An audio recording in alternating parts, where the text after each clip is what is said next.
El Señor es bueno, siempre bueno. Y hay días que puede costar un poquito más decir esto, ¿no? Pero Dios sigue siendo bueno, siempre bueno. Y no es casualidad que nos toque leer este texto hoy. Dice, ¿quién nos separará del amor de Cristo? Tribulación o angustia, o persecución, o hambre, o desnudez, o peligro, o espada. Como está escrito, por causa de ti somos muertos todo el tiempo, somos contados como oveja de matadero.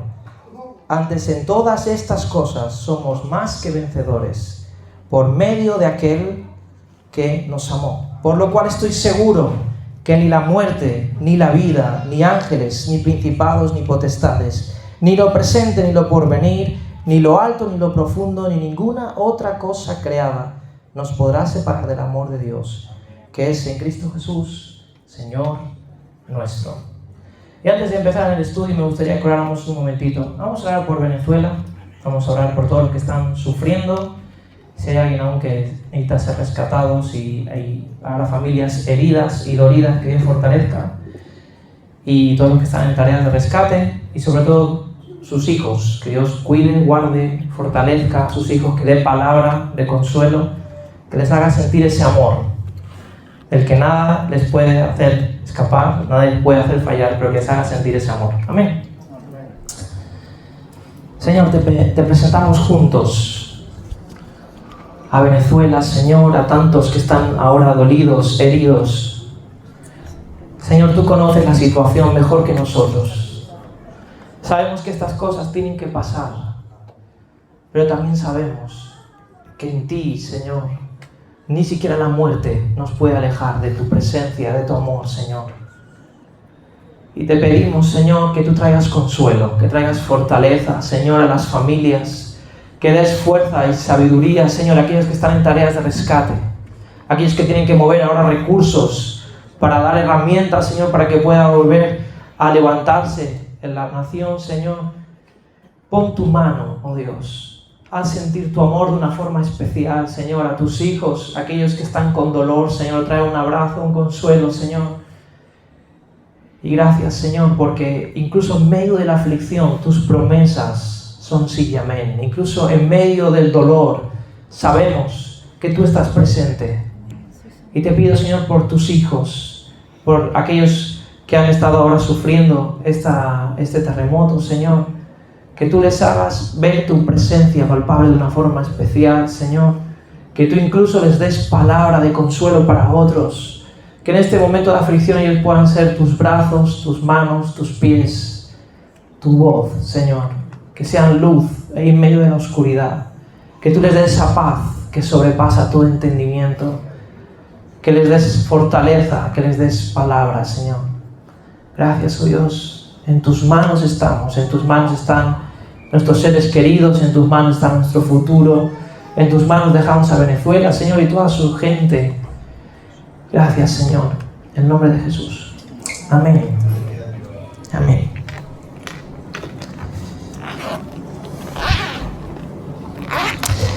Os invito a que me acompañéis a Romanos 8.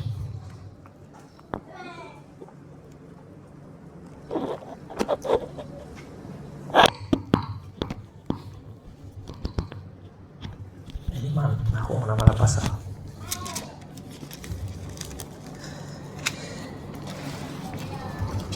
Y bueno, nos quedamos en la que decía, ¿qué pues diremos a esto? Si Dios es por nosotros, ¿quién contra nosotros? El que no escatimó ni a su propio Hijo, sino que lo entregó por todos nosotros, ¿cómo no nos dará también con Él todas las cosas? Y mira, Pablo llega a esta conclusión, a esta afirmación, después de habernos mostrado que Dios podría estar justamente contra nosotros por nuestro pecado, porque nosotros éramos injustos. Y Él podría habernos acusado, condenado, pero Él decidió justificarnos y salvarnos por la fe en Cristo. Y no solamente esto, sino que Él nos unió a su familia, nos dio la adopción de hijos y nos da su Espíritu que nos conduce ahora a poder vivir y a cumplir la ley de Dios y a poder vivir en su gloria. Entonces, teniendo en cuenta todo esto, Pablo llega a esta conclusión y dice, si Dios es con nosotros, Él está por nosotros, ¿quién contra nosotros? Si Dios ha decidido amarnos, ha decidido salvarnos, ha decidido hacer la obra en nuestras vidas, ¿quién contra nosotros? Y la evidencia más grande es que no escatimó ni a su propio Hijo. Y decíamos la semana pasada, si alguien entrega a su Hijo, que es lo que más aprecia, ¿cómo no va a darte las demás cosas? ¿No? Así que si Dios nos entregó hasta su propio Hijo, ¿cómo nos dará con Él también todas las cosas? Sus promesas, sus bendiciones. Y seguimos leyendo. Dice el versículo 33, ¿quién acusará a los escogidos de Dios? Dios es el que justifica. ¿Quién es el que condenará? Cristo es el que murió, más aún el que también resucitó y el que además está a la diestra de Dios, el que también intercede por nosotros. Y bueno, sabemos que cuando Cristo murió pagó nuestra culpa. El hecho de que Él resucitara es la confirmación de que hay victoria, porque si Cristo no hubiese resucitado no tendríamos ninguna esperanza, pero Cristo resucitó y por tanto tenemos una esperanza de victoria. Y ahora dice que está a la diestra de Dios y está haciendo algo, dice que intercede por nosotros. Y vamos a hacer un paralelismo un poquito humano, pero para que lo entendáis.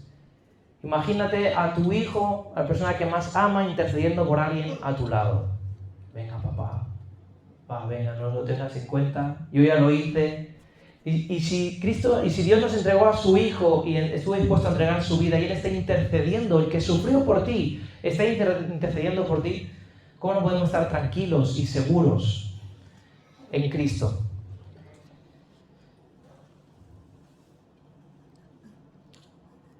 Y mira, si cuando el enemigo viene a acusarnos, tenemos que recordar estos textos, porque dice, ¿quién acusará a los escogidos de Dios? Si Dios es el que justifica. Y te pregunto, ¿lo que Dios hace, lo hace bien? Sí. Y si Dios ya te justificó, ¿por qué tú sigues culpándote aún? ¿O por qué seguimos aún sintiéndonos poca cosa o que no podemos? ¿O el enemigo sigue recordándonos cosas viejas o manteniéndonos ahí abajo tierra? Si Él ya nos justificó, si Dios ya te perdonó, si Él ya te levantó y ya te declaró justo delante de Él, ¿por qué nosotros vamos a considerar menos lo que Dios ya hizo? Por tanto, no permitas que el acusador venga a tu mente y gane victoria ante ti. ¿Quién te condenará? Cristo es el que murió y el que resucitó. Y si tú ahora caes en un momento de una debilidad, en un pecado, tú fallas, tienes a alguien que está intercediendo por ti, que no es nada más nada menos que el Hijo de Dios, Cristo, el que murió por ti. Y Él está intercediendo. Y llega el versículo 35, que es el que ya hemos leído, y hace la pregunta, ¿quién nos separará del amor de Cristo? Y mira, enumera varias realidades bastante duras. Tribulación, angustia, persecución, hambre, desnudez, peligro, espada. Y esto nos hace ver que el amor de Dios hacia nosotros no se basa en la comodidad que tengamos de nuestra vida. Hay veces que pensamos, incluso llegamos a cuestionarnos, si Dios nos ama, ¿cómo es posible que yo esté viviendo esto? Si Dios nos ama, ¿cómo es posible que suceda esto? O si Dios nos ama, ¿cómo es posible que yo viva o permita que yo pase? Pero es que el amor de Dios no se basa en la realidad que vivimos de las circunstancias. Por eso dice, ¿quién nos separará del amor de Dios? Y empiezan a enumerar una serie de cosas que tú dices, bueno, esto no es reflejo de mucho amor. Pero no importa cuántas cosas estemos pasando. Y de hecho dice el 36, dice, como está escrito, por causa de ti somos muertos, todo el tiempo somos contados como ovejas de matadero. Es decir, el sufrimiento es inherente al Hijo de Dios también. Al que siga, esto ha sucedido siempre. Esto ha ocurrido y de hecho en Cristo, que si maltrataron a Cristo, si Cristo murió por nosotros, si Cristo sufrió y fue nuestro maestro, ¿cuánto más nosotros? ¿Por qué vamos a estar mejor tratados? ¿Por qué vamos a tener menos sufrimiento? Pero dice, antes en todas estas cosas. No dice que no vamos a pasar estas cosas, sino que en medio de todo eso, en medio de la tribulación, en medio de la angustia, en medio del hambre, en medio de la desnudez, dice, somos más que vencedores por medio de aquel que nos amó.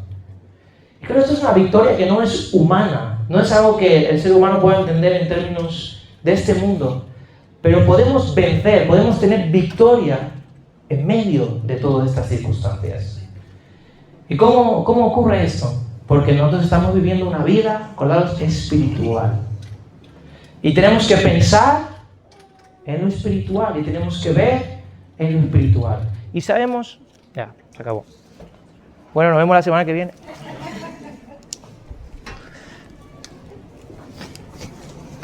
Y sabemos que este mundo está bajo la maldición y está condenado a la destrucción. Incluso sabemos que este cuerpo sigue aferrado a la ley del pecado y tiene que morir. Y esto lo sabemos. Por tanto, somos seres redimidos, espirituales, pero que estamos en medio de un mundo caído y que va camino a la destrucción. Por tanto, las circunstancias que vivimos humanamente en la carne no tienen por qué ser agradables, pero nosotros sabemos que tenemos una vida espiritual y esta vida ha vencido. Igual que Cristo venció al mundo, nosotros también vamos a vencer. Porque tenemos una esperanza de gloria. Podemos incluso caminar sin estar pendientes de las circunstancias, aunque obviamente nos van a afectar, pero sabiendo que hay algo más allá, que yo tengo una vida espiritual, yo tengo un futuro en Dios, yo tengo promesas que se van a cumplir a nivel espiritual. Y somos capaces de pensar en el Espíritu si tenemos el Espíritu de Dios en nosotros. Y por tanto, ahí podemos ser más que vencedores. ¿Qué ocurre si lo miramos en el plano carnal? Vamos a sentirnos derrotados, vamos a vivir en dolor, vamos a vivir en angustia, vamos a vivir en queja, vamos a vivir en aflicción. Pero si vivimos teniendo en cuenta nuestra vida espiritual, alimentando nuestro espíritu y mirando lo que está por delante, las promesas de Dios, lo que Dios ya ha hecho para nosotros, podemos ser más que vencedores. Dice, por medio de aquel que nos amó. Dice, por lo cual estoy seguro. Y esto es un término de certeza completa. Y enumera también extremos. Dice, ni la muerte, ni la vida, ni ángeles, ni principados, ni potestades, ni lo presente, ni lo porvenir, ni lo alto, ni lo profundo, ni ninguna otra cosa creada nos podrá separar del amor de Dios que es en Cristo Jesús. Y lo más importante es aquí, en Cristo Jesús. Si tú estás en Cristo Jesús, no importa lo que venga, no importa cualquier circunstancia, no importa lo que vaya a venir, lo que ya pasó, no importa lo más grande que pueda ocurrirte, nada y nadie te puede separar del amor de Dios. Y podríamos resumir de la siguiente manera. Podemos hacernos varias preguntas. Hay gente que pregunta, ¿y si Dios me abandona o si Dios se cansa de mí? Puedes recordar el texto cuando dice, el que no negó ni a su propio hijo. O sea, si ya entregó a su hijo por ti, ¿cómo te va a olvidar? ¿Cómo te va a abandonar? ¿Cómo de repente va a renunciar a estar contigo? Y si alguien me acusa, recuerda que es Dios el que te justifica. Y si vuelves a caer, recuerda que Jesús está intercediendo por ti. Y si sufro, recuerda que el sufrimiento no te separa del amor de Dios en Cristo Jesús. Y si enfermo y muero, pues ni la muerte puede separarte de Dios. ¿Y qué ocurre con el futuro, que es incierto? Pues mira, no importa lo que venga, ni lo presente, ni lo porvenir. Ninguna cosa nos separará del propósito, del amor de Dios, de la presencia de Dios en nuestra vida. Amén. Y ahora vamos a entrar al capítulo 9. Y claro, si lo lees todo junto así, sin separar capítulos ni nada, está hablando de la victoria en Cristo, está hablando del amor, del que no podemos perdernos. Y de repente empieza el 9 diciendo, verdad digo en Cristo, no miento, y mi conciencia me da testimonio en el Espíritu Santo, que tengo gran tristeza y continuo dolor en mi corazón. Y tú dices, ¿sabes qué ha pasado? ¿No? Está hablando de la victoria, del amor de Dios, y de repente empieza a hablar de una gran tristeza y una gran tribulación. Y ahora Pablo va a hablar del pueblo de Israel. ¿Y cuál es la conexión que tenemos que hacer aquí? Porque acaba de decir que estamos seguros en Cristo, en las promesas de Dios. Y alguien se podría preguntar, bueno, si esto es así y esto es verdad, y yo puedo estar tan tranquilo de saber que la obra de Dios se va a cumplir y que nada me va a separar del amor de Dios, ¿qué pasa con Israel? Porque Israel fue el pueblo elegido por Dios. Y sin embargo, llegó el Mesías, no lo conoció, y en este momento en que Pablo está escribiendo esto, la gran mayoría de los judíos, incluso hoy en día, no reconocen a Jesús como su Salvador. Y por tanto, ¿qué ha pasado con el pueblo de Israel? Y entonces empieza a hablar, en el capítulo 9 de Romanos vamos a hablar sobre la soberanía de Dios y sobre la elección de Dios. Vamos a hablar luego en Romanos 10 sobre la responsabilidad humana ante el Evangelio, y en Romanos 11 el misterio del plan de Dios con Israel y con los gentiles. Y cuando vayamos a leer estos textos no vamos a entrar tanto a discutir en filosofías o en teorías sobre qué va a pasar con Israel, etcétera, aunque un día podemos debatirlo tranquilamente. A mí me gusta más debatir estos temas en una comida. Pero podemos hablar sobre esto, pero sobre todo en Romanos 9 vamos a ver que Dios es fiel. Vamos a ver a un Pablo que está con profundo dolor por la pasión que tiene por el pueblo de Dios.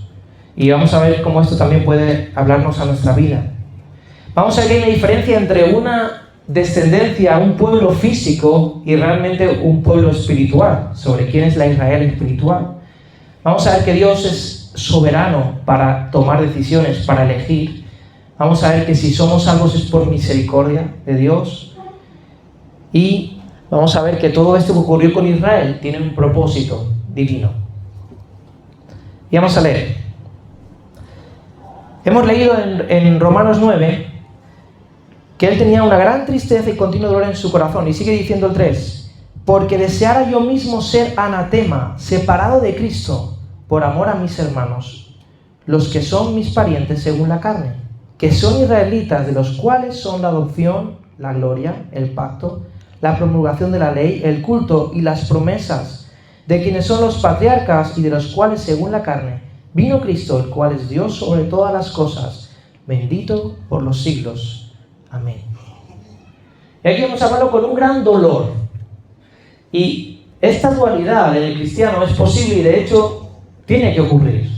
Y es que un cristiano tiene que estar en gozo y en una victoria completa de saber que él es salvo, que nada lo puede alejar de la voluntad de Dios, que nada lo va a separar del amor de Dios en Cristo Jesús. Pero hay algo que tiene que latir nuestro corazón de dolor. Y es que si yo tengo esta esperanza, ¿qué ocurre con los que no la tienen? Y muchas veces vivimos la vida un poco insensibles en este sentido. Y aquí Pablo nos está recordando que eso debería estar en nuestro interior. Esta aflicción, este dolor por el que se pierde. Pablo llega a decir que él estaría dispuesto a ser anatema. Y ojo lo que está diciendo, o sea, separado de Cristo. Él preferiría perderse él si así hiciera que el pueblo de Israel se salvara. Incluso ese sentir que había en Cristo. ¿Qué hizo Cristo por nosotros? Se sacrificó y murió. Dice, maldito el que muere en un madero. Se hizo maldición por nosotros. Y sabemos que Dios no va a hacer esto, ¿bien? Que no va a permitir que Pablo se pierda por nadie. Pero ese sentir, ese deseo, ese anhelo de me voy a entregar y voy a vivir y me voy a desgastar, y si me tengo que volver maldición y tienen que hablar mal de mí, no importa, pero lo que me interesa, lo que es mi pasión, mi anhelo es que ellos se salven.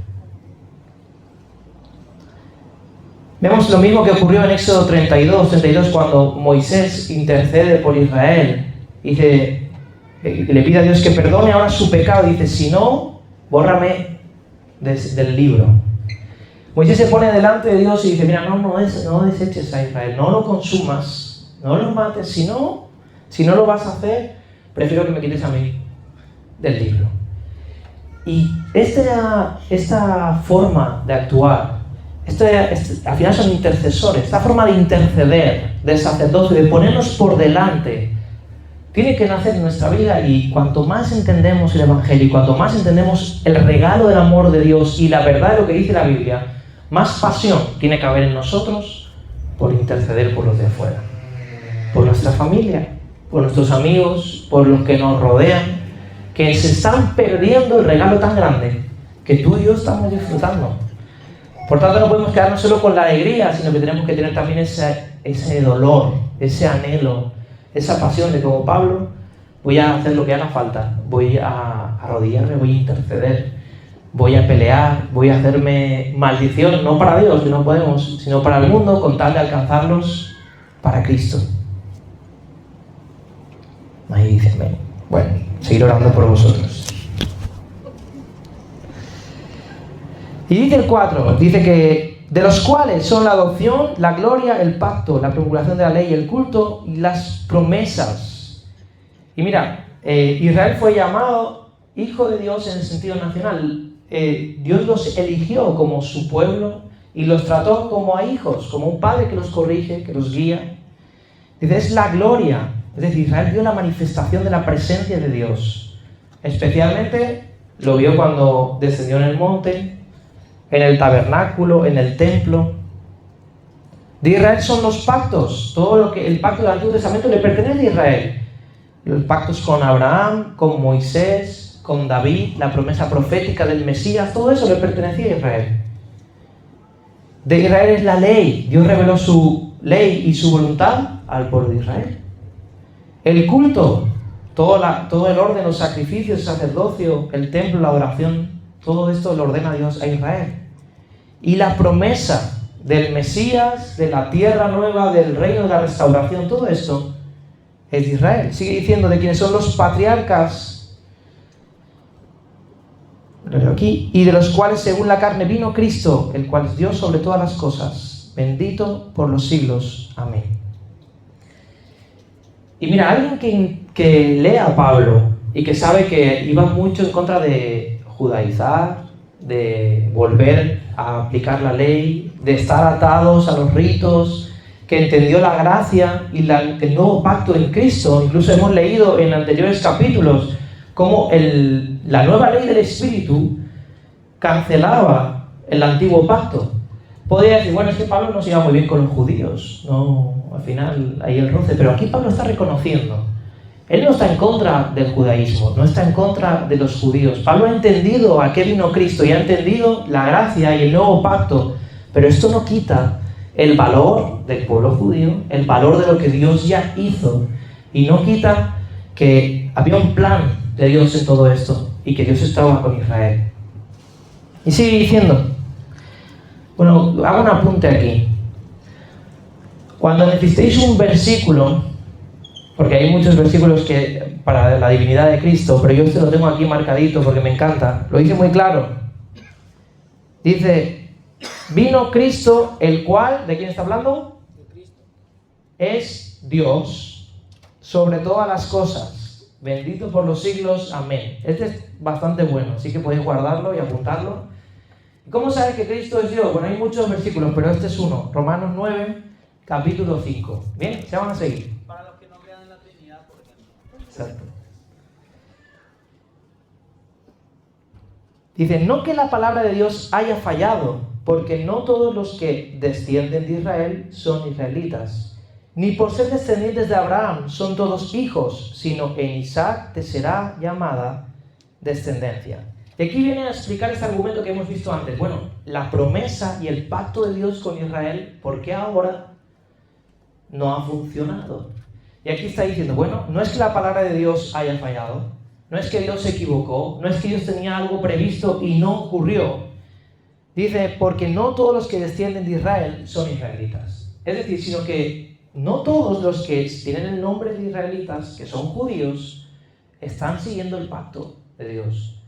Igual que Jesús les dijo, vosotros os consideráis hijos de Abraham, ¿no? Linaje de Abraham somos, pero no era así. Porque si hubiesen seguido a Abraham, hubiesen reconocido a Jesús. Si hubiesen sido hijos de la fe de Abraham, ellos hubiesen reconocido cuando vino el Mesías. Por tanto, no todos los israelitas son hijos, no son descendientes de Abraham, aunque le sean en la carne, sino que son aquellos que sí cumplen y sí siguen por la fe a Dios.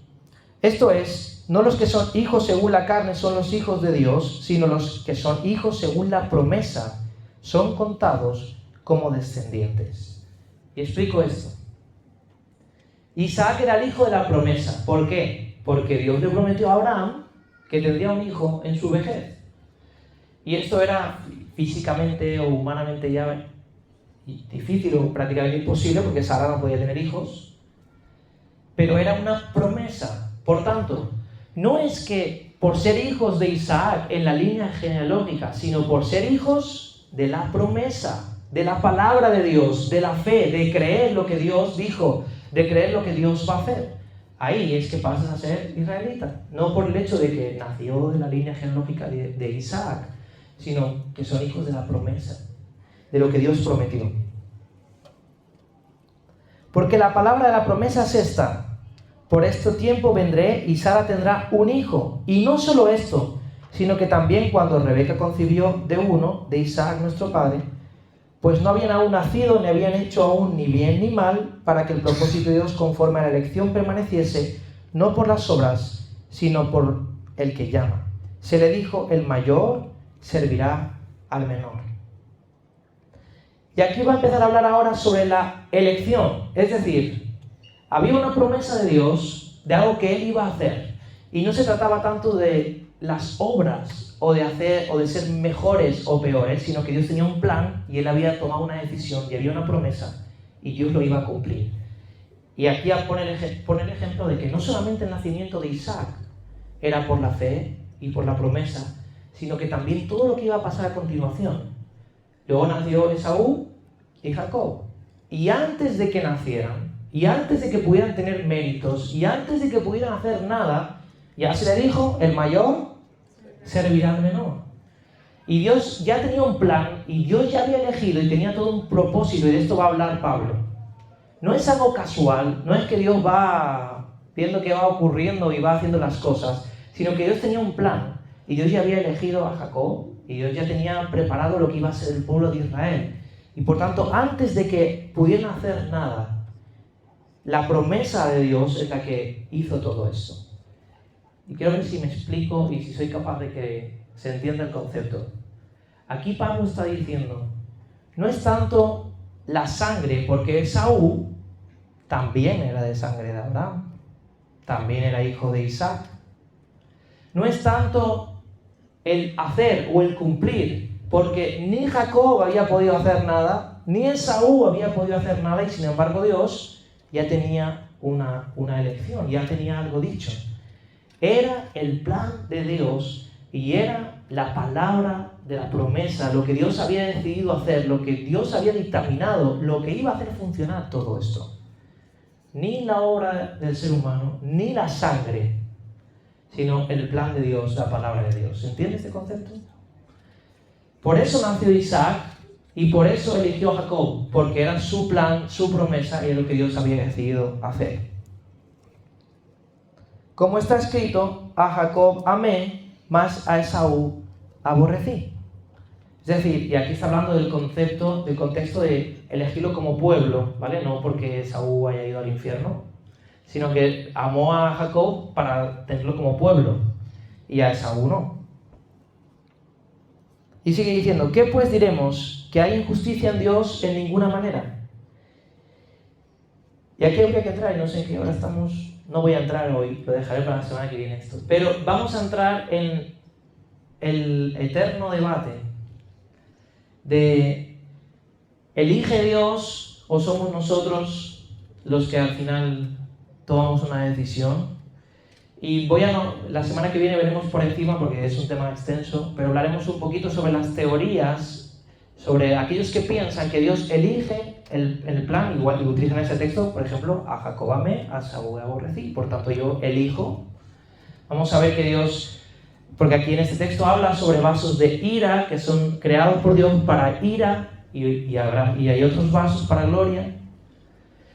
Y vamos a hablar sobre todo esto, pero lo que quiero que nos quedemos hoy es el hecho de que no es tanto lo que hagamos y no es tanto lo que nosotros estipulemos físicamente o digamos, esta es la estructura correcta, esta es la forma correcta, sino que es la palabra de Dios, es la promesa de Dios, es el plan de Dios y vamos a ver que es la misericordia de Dios la que hace en nosotros. Por tanto, la obra, la que funciona, es lo que Dios quiere hacer, no lo que nosotros queremos hacer. Y veo caras un poco así, vamos a ver si me explico. A partir de ahora vamos a ver que hay una voluntad divina, que Dios ha estipulado algo que se va a cumplir sí o sí. Que hay un plan de Dios. Y no os habéis preguntado, y así introduzco, ¿cómo es posible que Dios hable del Apocalipsis y nos diga lo que va a ocurrir? Si no fuera que ya lo tiene todo controlado. Por tanto, el plan de Dios está en control. Dios no va viendo cómo avanza la historia y va diciendo, pues ahora hago esto, ahora hago lo otro. No, desde el Génesis, cuando el hombre falló, ella tenía un plan. Y ella tenía un plan de redención. Y ya sabe cómo va a terminar. Por eso podemos leer el Apocalipsis, ver las promesas y sabemos que Dios va a vencer. Y sabemos que reinaremos con Él. ¿Por qué? Porque Dios ya lo sabe. Incluso, seguramente ya lo ve, porque hay que entender que Él está fuera del espacio y del tiempo. Y es la promesa y es la voluntad de Dios la que sostiene todas las cosas. Y Dios es fiel. Por tanto, si llegó Cristo y vino la salvación, no fue porque los hombres lo hicieron bien o lo hicieron mal, no fue porque Israel fue fiel o fue infiel, fue porque había una promesa de Dios. Y Dios es fiel. Y Dios había propuesto salvar a la humanidad en Cristo Jesús. Y lo cumplió. Y para ello Dios tuvo que levantar a gente y tuvo que castigar a gente pero lo hizo. Y no es justo, no es injusto por esto, sino que tenía un plan y es Dios. Y hablaremos en profundidad sobre esto. Pero si Dios quiere hacer algo aquí en Alcira, lo va a hacer con nosotros, sin nosotros, lo hagamos bien o lo hagamos mal, pero la voluntad de Dios es la que va a prevalecer. Porque el plan divino no se puede entorpecer. Vamos a hablar de esto como es a nivel particular, qué significa esto en nuestras vidas, vamos a ver cómo funciona esto como iglesia y vamos a ver el plan global. Pero sí que tenemos que ser conscientes de que las promesas de Dios son sí y amén. Y que por tanto por eso podemos estar seguros de la afirmación que ha hecho Pablo al final de Romanos 8. Y por eso tiene conexión. Porque si no somos conscientes de que es que el plan de Dios no se puede entorpecer. Y que la promesa de Dios es sí y amén. Y que lo que Dios se propone lo hace sí o sí. Y que no tiene nada que ver con nosotros. Ni cómo somos nosotros. Ni tiene nada que ver con lo que hagamos o dejemos de hacer. Cuando Dios quiere hacer algo, lo hace. Por eso dice, aunque vosotros sois infieles, Él permanece fiel. ¿Por qué? Porque no puede negarse a sí mismo. Y por eso nosotros podemos estar tan seguros y decir con tanto gozo y tanta seguridad que nada ni nadie nos separará del amor de Cristo. ¿Por qué? ¿Porque tú eres bueno? No. ¿Porque lo vas a hacer todo bien? No. ¿Porque las circunstancias van a ser perfectas? No. Porque Él lo ha prometido.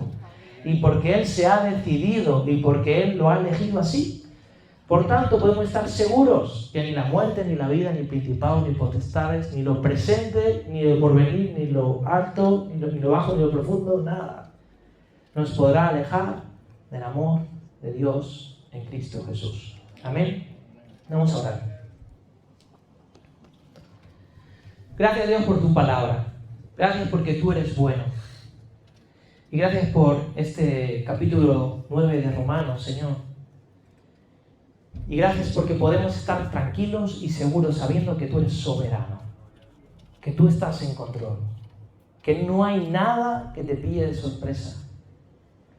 Gracias, Señor, porque tu plan y tu promesa se van a cumplir por encima de todo. Gracias porque tu palabra es segura y es fiel. Y podemos descansar en esta verdad, de que no hay nada que pueda modificar lo que tú ya has establecido que va a ocurrir, que no hay nada que pueda entorpecer lo que tú te has decidido hacer, Señor. Y por eso podemos confiar en tus promesas más en tu palabra, que es verdad. Y gracias, Señor, porque tú diseñaste un plan para salvarnos, para acercarte a nosotros, para mostrarnos tu amor.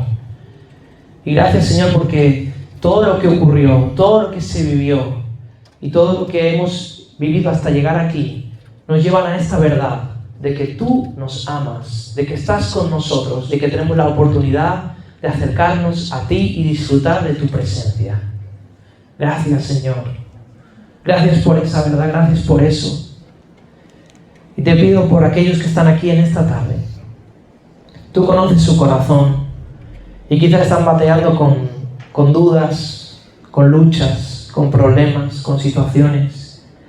Te pido que ese amor los llene, que tu amor, que tu paz gobierne en sus vidas y que ellos puedan esta noche descansar en tu soberanía, sabiendo que tú eres Dios sobre todas las cosas, que tú eres Rey de Reyes, Señor de Señores, y que aunque este mundo está bajo maldad y condenado, somos tus hijos y podemos ser más que vencedores en ti.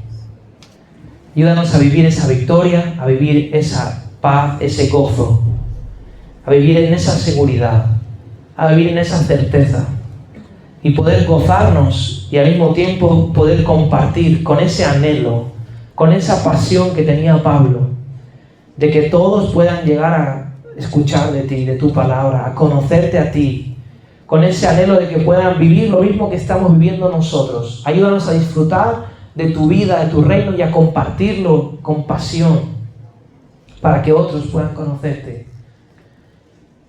Ten misericordia, Señor, y gracias por todo, en nombre de Jesús. Amén. Y amén.